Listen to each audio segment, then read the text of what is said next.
Bom, pessoal, vamos dar sequência na nossa aula de conceitos fundamentais e para isso nós vamos continuar falando um pouquinho sobre as formas da Terra e, consequentemente, sobre a geodésia, que é a ciência que estuda essas formas da Terra. Então, quando a gente fala em geodésia, a gente está falando nas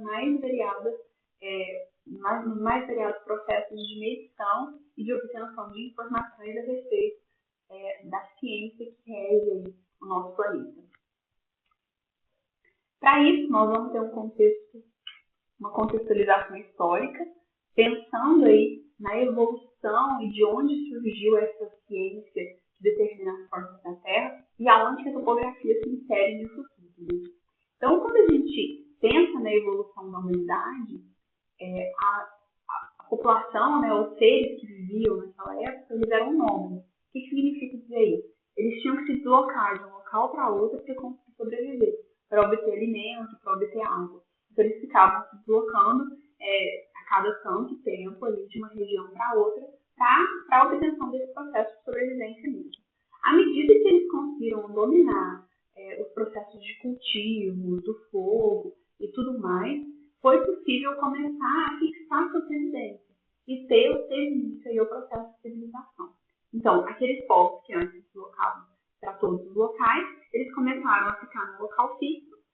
Normalmente, a civilização teve início na região próxima de água, que era a necessidade de obtenção desse bem tão precioso, e com isso a gente começou a ter ali a construção de cidades, a construção de vilas, e naturalmente houve a necessidade de demarcação daqueles espaços.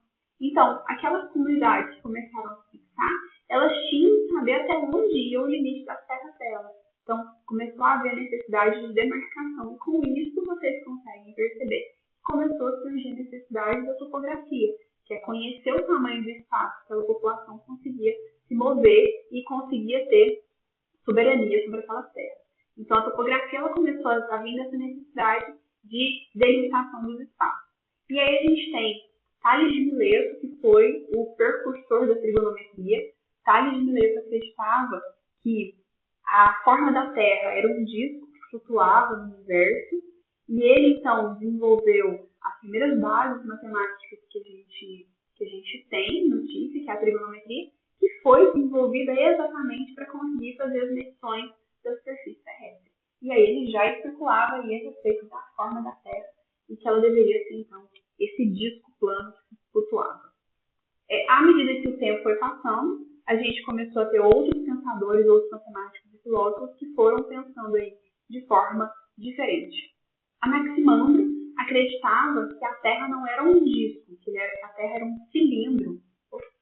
Que a Terra era um cilindro e que esse cilindro, então, estava também flutuando no universo, mas ele girava. Ele tinha um sentido aí de giro. Pitágoras, na escola de Pitágoras, foi o primeiro a acreditar que, na verdade, a Terra ela era redonda, que a Terra era uma esfera.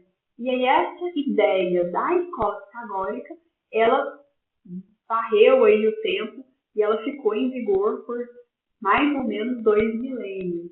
Então, Pitágoras ele trouxe uma mudança muito grande na evolução histórica de como que era o nosso planeta.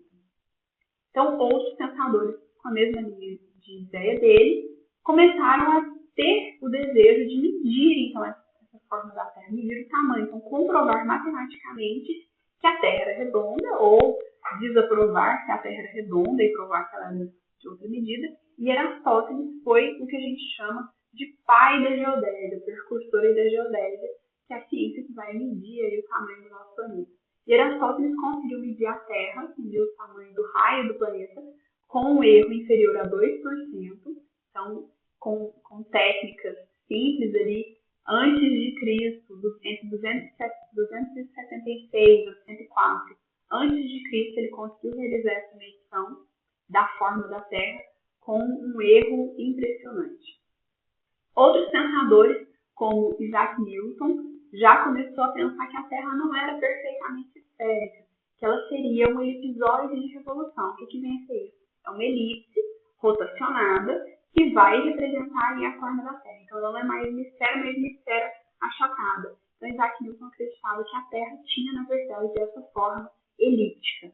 Gauss veio ainda com uma ideia diferente para falar que, na verdade, a Terra ela não era um elipsoide. A Terra era um geóide, uma superfície equipotencial medida a partir da gravidade ou o nível médio dos mares prolongados aí ao longo do continente, o nível dos médios dos mares não perturbado. E Gauss foi o pensador, ou foi o cientista que hoje, na ciência da geodésia, mais se aproximou da forma da Terra. Então, a gente tem o que a gente considera hoje da Terra como um geóide. Então, a Terra como um geóide ela é representada nessa figurinha que vocês estão vendo aí. Essa figurinha, que é uma figura meio que disforme, a gente consegue perceber que é uma figura irregular. E essa figura ela é medida por gravimetria. Então, eu vou medir a gravidade nos mais variados pontos. Essa figura é obtida por interpolação. Eu vou pegar esses vários pontos que eu tenho no planeta e eu vou interpolar para obter essa figura toda esquisita. E o geóide ele não oferece uma fórmula matemática. Eu não vou ter uma única fórmula que vai representar o geóide. E com isso é muito difícil de realizar as medições ou de realizar os nossos procedimentos de trabalho de engenharia sobre o geóide. Então, a gente faz simplificações da forma da Terra. Então, o geóide ele não é a superfície real. Ele é a superfície que a gente consegue representar hoje nas geociências que mais se aproxima da forma real da Terra. Mas não oferece uma fórmula matemática que eu consiga utilizar. Então, ela não é eficiente para a gente em engenharia, porque a gente não vai conseguir utilizar essa forma da Terra com facilidade. Então, no geóide, eu posso dizer que é uma superfície potencial com um campo de gravidade, onde todos os pontos eu vou ter a mesma medida da gravidade. A gravidade vai ser constante. A gente pode representar os processos de medição dessa forma da Terra como geóide a partir dos marégrafos ou dos gravímetros. Então, o geóide ele vai ser a figura que mais se aproxima, mas ao mesmo tempo é uma figura que não tem representação matemática precisa.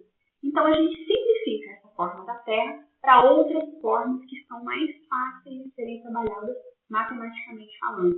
E aí a gente simplifica a forma da Terra para o elipsoide de revolução, que é a elipse rotacionada, para a esfera, que é uma figura aí um pouco mais antiga considerada na história, ou ainda para o plano. E aqui é onde a topografia realmente trabalha. A gente considera a topografia em áreas ou superfícies que são planas. Para isso a gente vai entender um pouquinho melhor ao longo aqui dos próximos slides.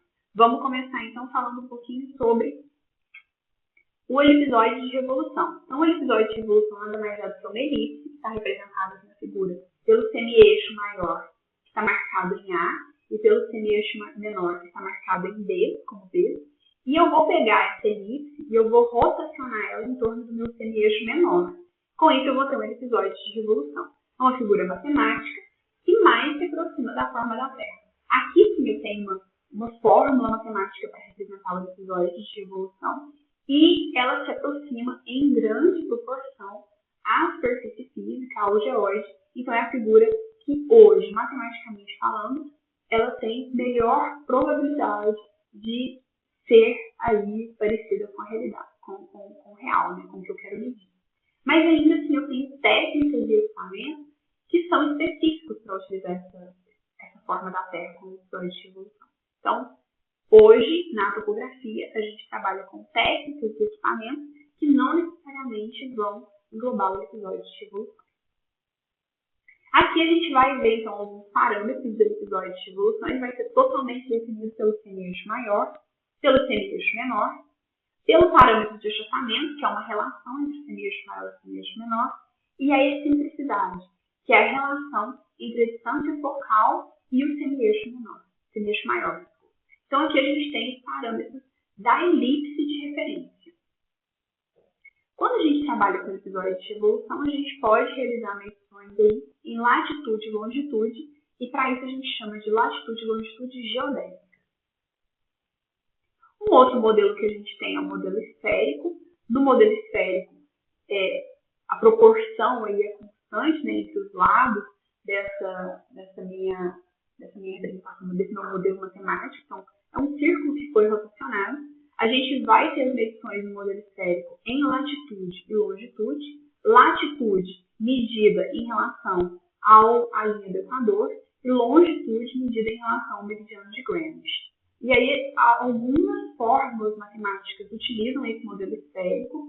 A gente tem simplificações do modelo ellipsoidal para o modelo esférico para facilitar os cálculos matemáticos. Então, isso ainda é muito utilizado, considerando aí algumas fórmulas na geociência. É muito utilizado também esse modelo esférico em astronomia. Então, ele ainda tem, sim, serventia dentro da geociência. Aqui a gente consegue perceber, nessa figura, 3 superfícies de referência distintas.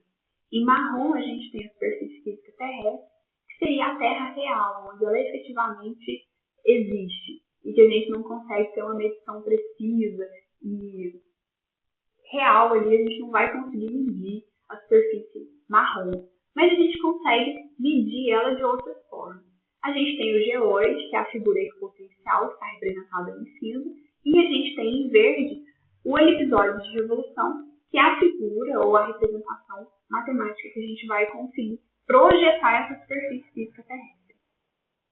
E a gente tem a representação aí do datum. O datum nada mais é do que os parâmetros da elipse que eu vou utilizar para um determinado país. Então, o sistema de referência que aquele país utiliza é chamado de datum. No Brasil, a gente tem um datum planimétrico e um datum altimétrico. O datum planimétrico, a gente chama ele de Sirgas 2000. E o datum altimétrico, ele é relacionado a uma egrégora que está posicionada em Imbituba, Santa Catarina. O que vai significar aqui para a gente, esse datum, nada mais é do que a elipse que aquele país está utilizando para fazer a representação da superfície física dela. Quando a gente realiza medições de georreferenciamento, a gente está realizando, então, medições sobre o elipsoide de revolução. Então, georreferenciamento, quando vocês ouvirem falar essa palavra georreferenciamento, ele está relacionado com a localização daquela área medida dentro do globo e considerando o globo, na maioria das vezes, como a elipse rotacionada. Nós temos ainda o modelo plano, que é o modelo que a gente vai utilizar aqui na topografia. É uma simplificação da Terra como sendo plana. Na verdade, a gente não sabe que a Terra não é plana, mas eu posso considerar o modelo plano se eu fizer a medição da superfície terrestre de pequenas áreas.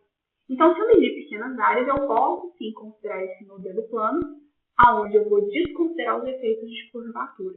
E aí, vocês conseguem ver nessa figura, eu tenho um eixo X, um eixo Y, um eixo Z. Eu vou utilizar, então, o plano cartesiano, X, Y, Z, para realizar essas medições.